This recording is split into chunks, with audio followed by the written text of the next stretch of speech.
Ese wigeze wicara uribwira uti oya ibi ngibi byo sinabishobora ndabiretse? Nyamara menya ko buri kimwe utekereza ko kidashoboka ari wowe ubwawe ugishyiraho imbibi. Ndagira ngo unyumve neza, burya abantu benshi batsinzwe atari uko batari bafite ubushobozi, ahubwo batsinzwe kuko bibwiye yuko bidashoboka maze bakarekera iyo. Dore ukuri ni uku nguku rero, buri munsi utera intambwe ntoya, izo nzozi zawe zitangira kugenda zishyirwa mu bikorwa ndetse rwose zigasohora. Burya nta kintu kinini gikorwa rimwe, byose bitangira ari utuntu duto cyane.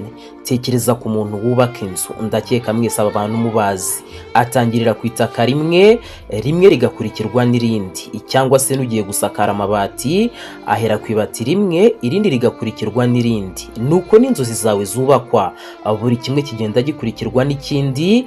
Ikibi kiba ari ugucika intege cyangwa ngo wumve ko ibintu bidashoboka. Uko utekereza niko buri kubaho. Niba utekereza ko bidashoboka, bizakomeza kukunanira rwose, ariko iyo wemeye ko bishoboka, uba umaze gutangira urugendo rwo kubigeraho. Nshaka kugusigirira isomo, burya ntuzigere usuzugura intambwe ntoya, kuko ari igusunikira mu bintu by'ibitangaza. Ibyo wibwira ko bidashoboka, birashoboka iyo wemeye gukora, ukihangana kandi ukizera. NB, buri munsi ujye wibuka ko intsinzi itangira mu bitekerezo byawe. Ntugategereze igihe, ujye ugerageza bicyo ufite ubashe gutangira ubikoreshe. Ibyo bicyo ufite ndakwizeza ko mu by'ukuri bizakubyarira ibindi bintu byinshi utari witeze.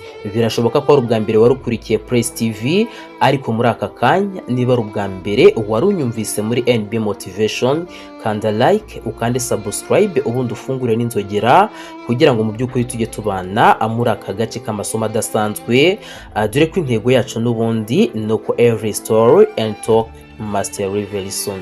Bisobanuye ngo buri kimwe cyose tuvuze, buri nkuru yacu yose igomba kugusigira isomo rikomeye.